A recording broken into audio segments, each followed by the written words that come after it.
નમસ્તે મિત્રો, smart teaching Ajay YouTube ચેનલમાં બધાનું હાર્દિક સ્વાગત કરું છું। આજે Indo Tibetan border police force ભરતી 2024 આવી ગઈ છે। તેમાં પોસ્ટ તો વિવિધ પોસ્ટ રહેવાની છે। લાયકાત જોવા જઈએ તો ધોરણ 12 પાસ પ્લસ ITI તે લાયકાત રહેવાની છે। અરજી કરવાની છેલ્લી તારીખ છે 22/12/2024। કઈ છે તો 22/12/2024 લગી તમે આમાં અરજી કરી શકો છો। આમાં પગાર ધોરણ, અરજી ફી શું રહેવાની છે એની સંપૂર્ણ માહિતી આપણે આ વિડીયોમાં જોવાના છીએ।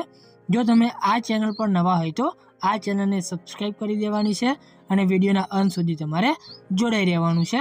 તો વિડીયોની શરૂઆત કરીએ, જેમાં ITBP હાર્ડ કોન્સ્ટેબલ રિક્વાયરમેન્ટ 2024માં Indo Tibetan border police force દ્વારા વિવિધ પદો પર ભરતી જાહેરાત કરી દેવામાં આવેલી છે। જો તમે બેરોજગાર છો અથવા સારી નોકરી શોધી રહ્યા છો તો તમારી માટે સારી તક આવી છે। આ ભરતીમાં અનેક જગ્યાઓ માટે જોબની ખાલી જગ્યા છે। ભરતીની વિગતવાર માહિતી જેમ કે મહત્વપૂર્ણ તારીખો, ખાલી જગ્યાઓની સંખ્યા, લાયકાત, વેતન, અરજીનો શુલ્ક, પસંદગી પ્રક્રિયા અને અરજી કરવાની રીત વિશેની સંપૂર્ણ માહિતી આ લેખમાં આપવામાં આવી છે। તો અમારી તમને વિનંતી છે કે આ લેખ સંપૂર્ણ જોવાનો રહેશે। જેમાં સંસ્થાનો વિભાગ કયો રહેવાનો છે તો Indo Tibetan border police force એ સંસ્થા રહેવાની છે। પોસ્ટનું નામ તો અલગ અલગ છે। અરજી કરવાનું માધ્યમ તો તમે ઓનલાઈન અરજી કરી શકો છો। અરજી કરવાની છેલ્લી તારીખ છે 22 ડિસેમ્બર 2024 લગી તમે અરજી કરી શકો છો। અરજી ક્યાં કરવાની છે તો આ છે સત્તાવાર વેબસાઇટ, ત્યારે તમે ઓનલાઈન અરજી કરી શકો છો। ત્યારબાદ અગત્યની તારીખો જોઈએ તો Indo Tibetan border police force દ્વારા 29 નવેમ્બર 2024ના રોજ ભરતી માટે જાહેર કરવામાં આવી હતી। જેમાં આ ભરતી માટે અરજી કરવાની છેલ્લી તારીખ છે 22 ડિસેમ્બર 2024। જો તમે આ ભરતીમાં અરજી કરવા માગો છો તો અમે તમને સલાહ આપીએ છીએ કે તમે છેલ્લી તારીખ પહેલાં તમારી અરજી જમા કરાવી દો। છેલ્લી તારીખ વીતી ગયા બાદ વિભાગ દ્વારા તમારી અરજીઓ સ્વીકારવામાં આવશે નહીં।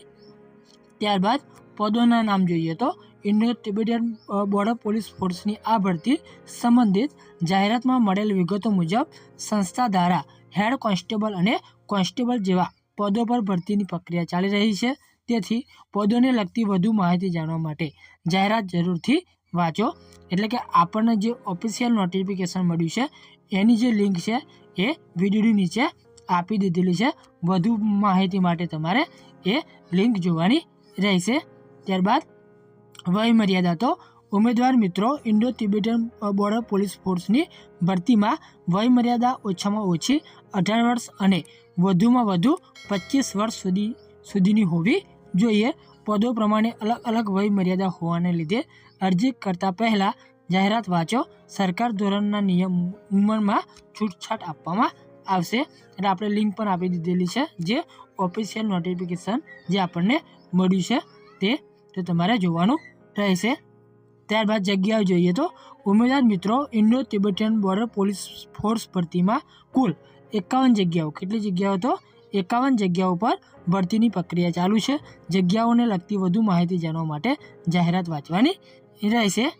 ત્યારબાદ શૈક્ષણિક લાયકાત તો ઇન્ડો તિબેટિયન બોર્ડર પોલીસ ફોર્સની જાહેરાતમાં પદો પ્રમાણે હેડ કોન્સ્ટેબલ માટે 12મું પાસ, ITI ડિપ્લોમા પાસ કરેલ હોવું જોઈએ અને કોન્સ્ટેબલના પદો માટે ઉમેદવાર મેટ્રિક એટલે કે 10 પાસ અને ITI પાસ કરેલું હોવું જોઈએ। જો તમે આ લાયકાત ધરાવતા હોય તો આમાં અરજી કરી શકો છો। ત્યારબાદ આગળ જોઈએ તો અરજી ફી શું રહેવાની છે તો ઇન્ડો તિબેટિયન બોર્ડર પોલીસ ફોર્સની ભરતીમાં સામાન્ય શ્રેણીમાં આવતા ઉમેદવાર માટે અરજી ફી ₹100 છે, તથા SC/ST શ્રેણીમાં આવતા ઉમેદવાર માટે અરજી ફી માફ છે।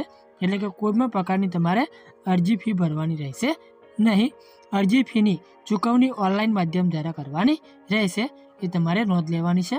ત્યારબાદ પગાર ધોરણ તો Indo Tibetan border police force દ્વારા વિવિધ પદ પર પસંદ પામેલા ઉમેદવારને 25,500 થી 81,100 પે મેટ્રિક લેવલ 11 મુજબ પગાર મળવાપાત્ર રહેશે। જો તમને આ માહિતી ઉપયોગી થઈ હોય તો આ ચેનલને સબસ્ક્રાઈબ કરી દેવાની છે, વિડીયોને લાઇક શેર કરી દેવાનું છે, કેમ કે દરેક નોટિફિકેશન આપણે લાવતા હોઈએ છીએ. તો રજા લઈએ. જય હિન્દ, જય ભારત.